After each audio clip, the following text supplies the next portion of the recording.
Learn how to create, sustain, and scale up your print-on-demand business with the latest tips, guides, and strategies to help you start selling and making money today.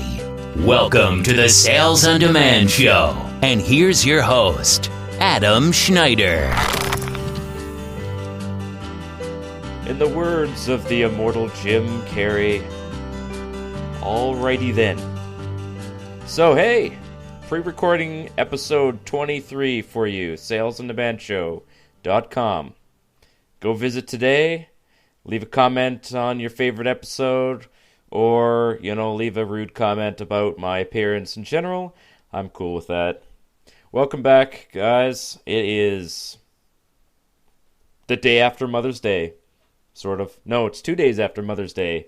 Like I said, I am pre-recording this because life is going to get very busy this week, and I am going to be extremely tied up this weekend, so I have to manage my time.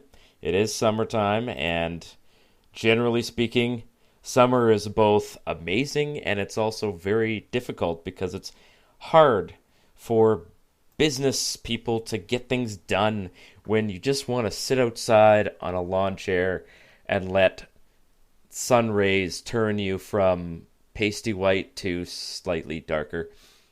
All right, so I just want to brag a little bit, sort of brag a bit. I'm a big fan of the Tom Woods Show. Some of you may be listening and are also a fan of the Tom Woods Show. Tom Woods, he's not a business guy. Well, he is a business guy, but he's a podcaster.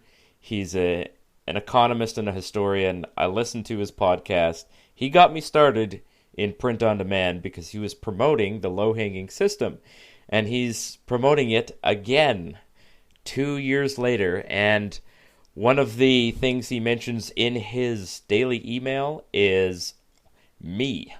So it just reminds me of how far I've come from when I first joined this program to now. I am that success story. I have done enough and I have made enough of my business that I am that person that people look at and say, look, you can have success in this. Look at this guy. He's doing really well. And I'm like, oh, right, that's me. So yeah, that's cool. And I am continuing to grow. Like, I haven't even begun to fight, as somebody on a movie once said. So, again, I gotta point out, I am not the top seller or even in the top 20 sellers for this kind of business. A woman who I will call Jay, because I don't have her consent to give out her full name, but she had $20,000 in sales on Etsy alone for the month preceding Mother's Day. $20,000 in sales. And that was up, I think she said it was 1,700% higher than her previous Mother's Day sales. So that's insane. Plus, she's doing better than I am on Amazon. And for her, she's like, man, I wish I could get Amazon kicking like Etsy. I'm only doing like $5,000 or $6,000 a month on Etsy or Amazon. And I'm like, that's pretty good. Like, I would call that pretty good. Although she does have, this is her full-time gig. It's all she does. So I can't feel too bad because I'm literally doing this in the few minutes and hours that I get outside of everything else that I'm doing. So, let's talk about Mother's Day. Sales have slowed down now, which is completely normal. And like I said in the last episode, this is a extremely seasonal kind of business. So you tend to make like this giant pile of money in a very short period of time, and then everything kind of goes back to normal. So it makes it a little bit difficult if you're really trying to nail down when this starts. Nobody really knows. And you have to sort of manage customer expectations as well. So particularly for Christmas, and for maybe a lesser degree for Mother's Day, and then birthdays and stuff like that, people really want to get these items on time. So I'm just going to give you a tiny piece of advice. Do not make promises that you literally have no control over. So you get this all the time on Etsy, especially. Amazon, people just order, and then if they decide they don't want it, then they cancel. But on Etsy, you're going to get messages from people, and they're going to ask you, my father-in-law's birthday is in 14 days. Will this arrive in time? And you have to sit there and think, well, how busy is the warehouse right now? And if the shipping, blah, blah, blah. So this is what I do. I simplify everything. I say it takes 3 to 5 days to make it, and it takes at least 10 days to ship it. I cannot make any promises about that, but keep your hopes up, and it could arrive in time. And you know what? People are usually very cool with that. You might think, well, that's not even an answer because you didn't tell her whether it was going to get there in time. I know. I didn't tell her because I don't know. And I don't have any control over whether it gets there in time. So most of the things that I ship out, they go out and it has basically 2 companies that ship it. It's really weird. So it goes to DHL e-commerce, which is a huge company, and they're very inexpensive, which is kind of what their appeal is. We don't want to pay a bunch of money in shipping. Otherwise, that cuts into our profits, right? And this is already, sometimes it's hard to get really good margins on these kinds of things. So you don't want to slice into your profits by offering like 2-day shipping, unless you're Amazon, of course, in which case you can offer it for free. But it's like $5 shipping, so it's not fast. And the DHL gets the item and they sort of move it to a central warehouse. This is my understanding of how this works. And then it gets passed off to UPS to be delivered to the customer at the final end. So if someone asks you, well, how do I track this item? There's an easy way to track any item that's shipped in the entire planet. And you take the shipping tracking number and you just type it into Google or copy and paste it. Probably typing it would be very inefficient. So copy and paste it into a search bar on Google or just into the top of your browser screen and press enter. And you will get a tracking link for that. Because Google knows that this is a tracking number and it'll just go and find the tracking number. It's actually really an easy way to do that. That's what I tell all my customers. Just copy paste the tracking number into Google and you'll get a tracking link right away. You'll actually probably get 2 of them for anything shipped by Gearbubble because it is dealt with by 2 companies and each company has a tracking of the item. So I always give people the DHL tracking because it does tell more information. Sometimes the USPS, which stands for United States Postal Service, sometimes because they don't have the item yet, it'll say something weird like package not received or something. And then customers will be like, what the heck are you trying to pull here? What kind of scam is this? So that's just some helpful advice for anybody selling on Etsy. You're probably going to get hundreds of requests to help customers track their items because you may not believe this, but people are not always very tech savvy, and tracking a package is somewhat technical. So, hey, let's talk about ways to improve your business going forward from Mother's Day. So if you had some listings that were sort of Mother's Day items, air quotes, what you need to do now is you need to go back and look at the data that you got. So if you had some listings created, great. If you made no sales, that's okay.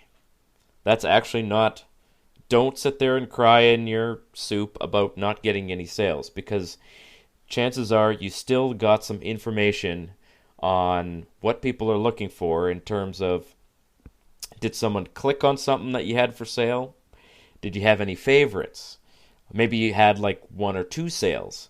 1 or 2 sales is still information. It's still valuable data. So go look and see what people may have purchased, what people may have favorited, and what people may have clicked on but didn't buy, and try to discern any consistencies between those. See if there's any trend. Nowadays, I can look at what's selling and I can see like really obvious trends, but they're not always apparent before the holiday begins. Um, and I get this all the time. People ask me, do you think that this item will sell for Mother's Day or for Christmas or for Father's Day? And I'm basically, you know what, guys?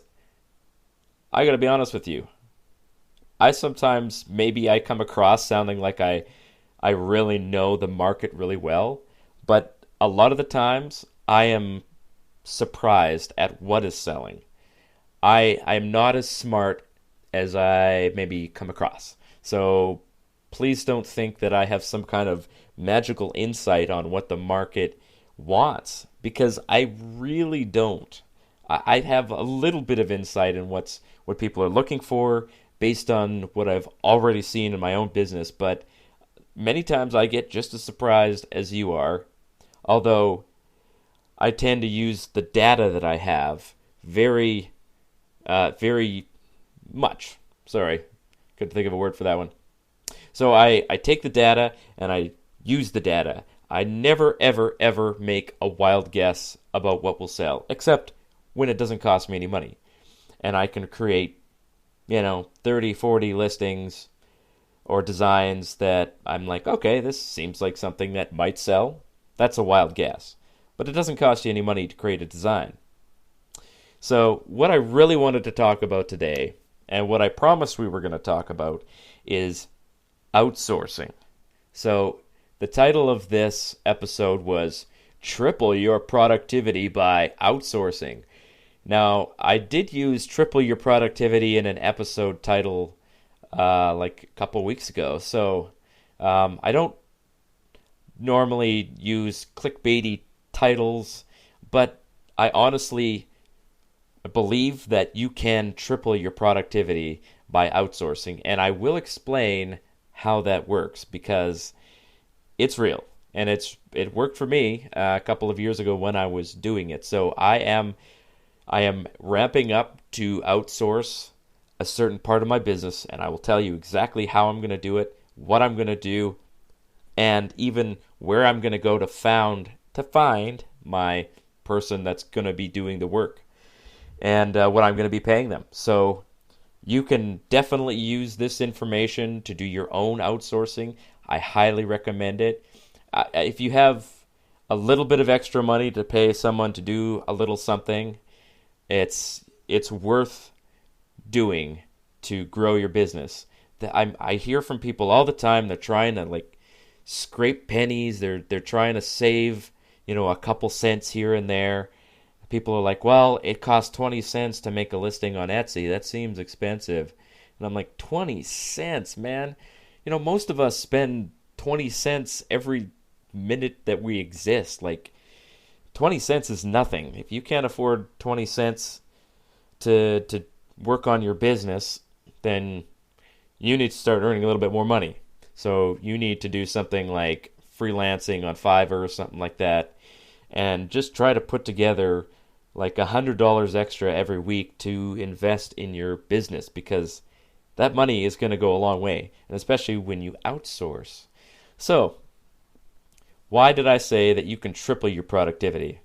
Well, the truth is that most of us, especially in this modern era here, we waste a significant amount of time. And that's because we have the time to waste. 100 years ago, people needed to work 12 hours a day because machines were expensive and there was no technology that could do work for us. So, farm machinery was still pretty primitive. People were farming with horses. Most people lived on a farm and were just farming by hand or with a couple horses and maybe a couple of horse-powered machines or something like that. But now we have so much time available to us because we've become much more productive that we just waste all this time. And nothing wastes more time than social media and television, probably to a lesser degree. But social media has definitely eclipsed television as the great time waster of mankind. And I am absolutely guilty of wasting a lot of time on social media.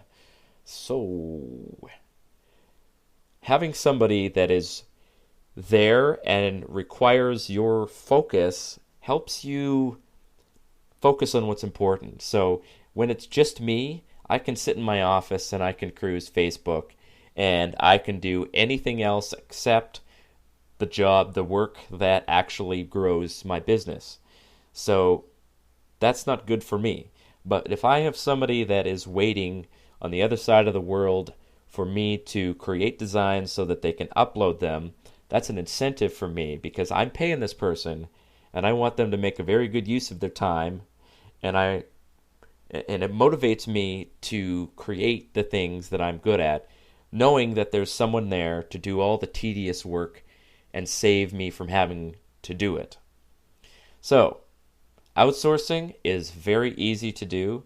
Unlike hiring a person to work in a business, it is much, much, much simpler than that. And typically, we are outsourcing things to people overseas, and oftentimes it ends up being Filipinos. And I gotta say, Filipinos, those people work their butts off. I have never seen a culture that is so dedicated to work as Asian culture. It's just phenomenal. They far outstrip Western culture in terms of their productivity, and their middle class is growing rapidly. They are going to be ahead of us at some point down the road, and we're going to be learning from them, and they might even be outsourcing to us, which is crazy to think about, but it's, you know what, give it 20 years, guys, and see how the world looks, because these people are moving ahead. So anyway, at the time of this recording, 2019, the average wage in the Philippines is still pretty low, and people can survive on much less money because they're not probably buying stupid things, but also because things cost less, and people are just a little bit more frugal over there. So you can pay people less when they work for you and they're overseas, and you're still not cheating them. So this is one of the things that you got to a hurdle you got to jump mentally, is the fact that you're paying these people less money. But believe me, they want to work and they want to get paid, and they're totally content to work for the kind of money that you're willing to offer, which generally speaking for this kind of thing, I'm offering between like $5 and $8 an hour. So $5 an hour if they're fast at the things that I do. And I don't pay by the hour. I pay by the job or by the project that I'm doing. And that's how most entrepreneurs do it, because the minute you start paying by the hour, you have to sort of sit down and do a bunch of math and say, well, how long does it take to do this? What's the average time to do this? And then you got to sort of divide it out and think, well, I want them to make like $5 an hour, and I want them to just pay by the job. It is so much easier because generally speaking, like, you can see what something is worth to you and how long it takes you, and you can say to yourself, well, it's worth 20 cents for me to outsource that thing. So paying by the task or by the job or by the project is definitely the way to go. And you don't have to sit there and manage someone's time and say, oh, did you get all this work done today? And worry that there's wasting their time or overbilling you. You're just paying by the job. So that is a little bit different for us people in the Western world as well, because we're accustomed to getting paid by the hour. But that's not how it works in this world. And it is much more efficient to pay people by the task. That way, they're motivated to work fast because then they get paid more, right? So just the same as I always tell people, if I got paid for doing this particular thing here, I'd be a rich man. So what should you be outsourcing?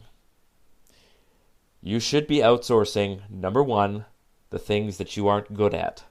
So there are some things that you have to do. So if you're creating your account on Amazon, you have to be the one to upload your files and do all of that. It has to be you because Amazon does not want someone else doing that for you, and that's not really a a secure thing to do, to give someone else your documents.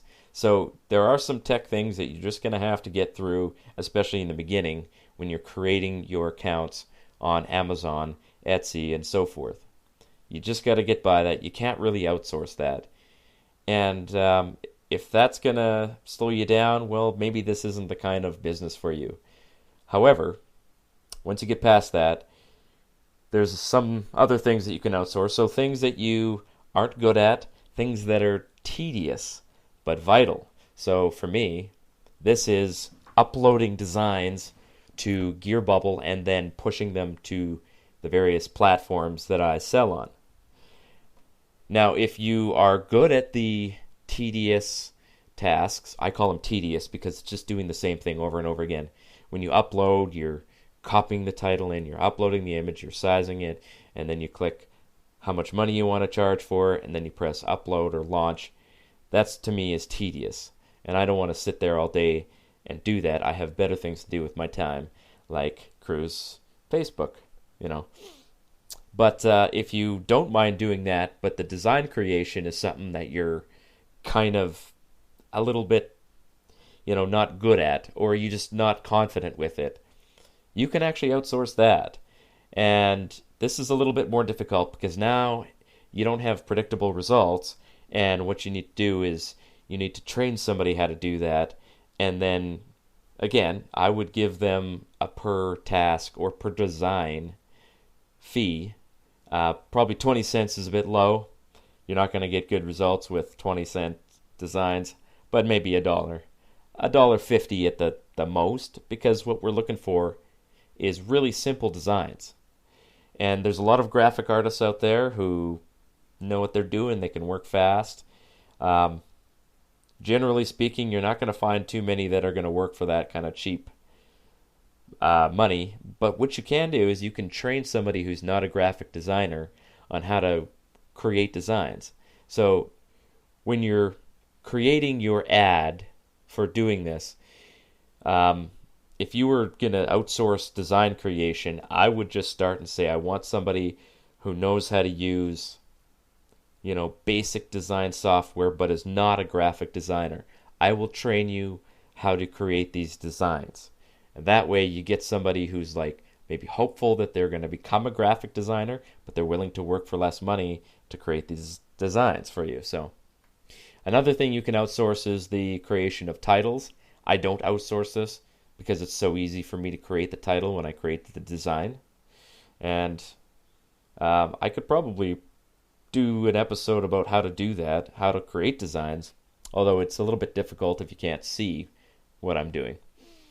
And you can also outsource the listing to different platforms, except that I do not recommend that you outsource anything to do with Etsy.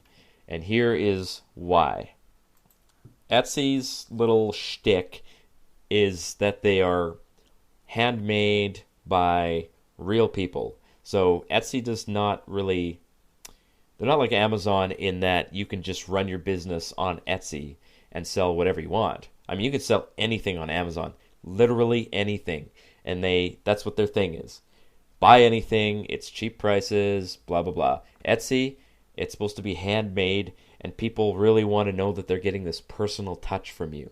So if you give somebody your Etsy login, and they're logging in from the Philippines, Etsy is going to notice that, and they are going to suspend your account. And they've done this before to another guy, and he was paying a virtual assistant to work on his Etsy listings, because Etsy listings are a little bit more fiddly. They take a little bit more time than Amazon. So he naturally wanted to do it fast. He paid someone to do it, and he paid someone who was overseas to do it. And Etsy shut him down. So, now if you want to outsource the Etsy listing thing, I would definitely recommend just find somebody that's local to you and have them work with you directly, and then put them on your store. Every Etsy store has this little story, and you share details about how your business works. Be open about what you're doing with your store. If somebody is there working on this with you, call them your partner and say, this is my partner. Her name is Jen. She works on the listings and uploads the images and does all this stuff. And sometimes she comes up with designs, whatever, right? It could be a family business. That's totally legitimate. Lots of people do that. It saves you it basically allows you to be transparent with Etsy, and they take that very seriously. So just giving you a heads up on how Etsy thinks and works, they demand transparency in how you're operating your business, and if you don't want to abide by that, they will shut you down. And it's a good platform, so you should want to do this. Okay, so things that you should not outsource are things that you enjoy doing and that you are good at doing. So if you're really good at coming up with titles, don't outsource that. Outsource the things that you are not good at or that are tedious for you. Even if you can do it, it doesn't mean that you should. So, now that we've covered what you should outsource and what you should not outsource, let's get to how to find somebody to do this work for you and how to manage their performance and do all this stuff. So this is actually much easier than you would think, because what you're going to do is you're going to go to Upwork.com. You're going to open up an account on Upwork.com, and actually I will go to Upwork.com because it's been a while since I've been there, and I want to see what it looks like now. Upwork.com, yeah, so you just log in. Now, if you are a freelancer, you can log in and do freelance work and then hire people to do other work for you. So it's kind of a dual purpose system. The freelancers and the people who are hiring the freelancers, they log into the same site no matter what they're doing. Same with Fiverr, except you can log in as a seller or a buyer. On Upwork, it's like you can post your job or you can go and try and get hired on someone else's job. So on Upwork, when I did this before, I posted something, and I'm going to read it out to you because I'm hoping that you'll get a really good idea of what I want to say and why I'm saying it. So this is what I posted. I said, I'm seeking a freelancer to do some uploading of files. Each upload must be done correctly as per the instructional video that I will provide. So you're going to make a video, a screen capture video showing people how to do that. And the video software that I recommend for doing that is called Screencast-O-Matic. And I think it costs it's cheap. And you can basically do screen capture videos of your own computer screen, save it, upload it to YouTube as an unlisted video, and then share the link with the person that you want to train. Super duper easy to do. So going on, I'll read the last line again. Each upload must be done correctly as per the instructional video I will provide. It does not take long to do, but there are lots of files to upload. Pay is 20 cents per upload with a weekly goal of 100 plus uploads. So this also gives me the impetus that now I have to create 100 designs for this person to upload. So you can see why this triples my productivity, because I'm basically doubling my own productivity and adding another person. So that's triple. So going on here, this is an ongoing project, and I will be approving payments in $20 blocks. Now, Upwork does charge a little bit of a fee for doing this, but it is minimal fee. And it's definitely worth paying Upwork so that, you can post your job on their site. It's worth it. So last thing I say is I need to see that you can perform 5 correct uploads, and then I will select you for the long-term project. So when I posted this, I don't even remember if this was basically what I put, but it was definitely something like this. And I had so many people that applied for this project. And I realized there's a lot of thirsty people out there. They want to work, and they're willing to work for basically a little bit less money. They speak reasonably good English, and they're capable of doing, sort of minor tasks as long as you sort of provide a little bit of oversight. So in terms of how to share documents and stuff with them, basically I require that each person have access to Dropbox, and they have to be living in a country where they get access to the internet regularly. So chances are that's not too tough to do. The internet is basically now worldwide. And even in like these poor countries, people have fairly regular access to internet. So they need to have a Dropbox account, and then I basically link their email. So I say, okay, provide me your email. I'll send you a link to the Dropbox folder that you're going to be using, and I put all of the images in that folder, and they have access to that folder. So for the uploading of images to GearBubble, I make the title of the file the title that I want them to upload, so that they don't have to sit and think of a title. It's already there. So they copy and paste the title into where the title goes for the design on GearBubble. And if you've never done this, then you need to open up your account on GearBubble and start doing this stuff, and you'll see what I'm talking about. So once they do that, they do all this up, click, click, click, done. And then I go back and I look to make sure that they did it properly. You can see it right on your own account if you have a GearBubble account. I can just look and see, did they size it correctly? Did they copy the title over? Did they click all the boxes properly? If they can do that 5 times, then they can probably do it 20 times. So then I say, okay, I pay them $5 for that 5 times. And then I say, all right, I approve you as my long-term person, and go to work. And sometimes you'll get a message from them, and they'll say, oh, something's wrong with this file, it's not working.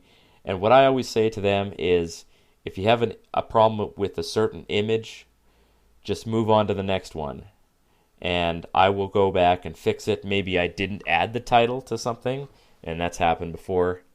And it got to the point where the girl that I'd hired, she was actually finding mistakes that I had made where I didn't put a word in a title that I should have put a word in. And she was like, oh, I just added that in. And I'm like, oh, man, you're fantastic. This is great. So it ended up being an amazing relationship, and the only reason that I discontinued it is because I kind of ran out of money. But she was definitely doing the work that I needed her to do, and it was saving me so much time, and it was making my business far more productive. Now, this was 2 years ago when I was doing this, and, it was just kind of getting started. Really didn't know what I was doing, but I knew I needed to scale up quickly, and hiring someone to do this was basically, for me, the key to expanding my business. And now I'm going to be doing this again, and the reason I haven't done it yet is because I haven't yet had the time to create the designs so that this person actually has enough work to do, because some of these people do work pretty fast. They want to earn money, they're eager, they're motivated, and they're going to run out of work to do really quickly. And for me, I'm like, oh, crap. Well, okay, then I sit down and create more designs.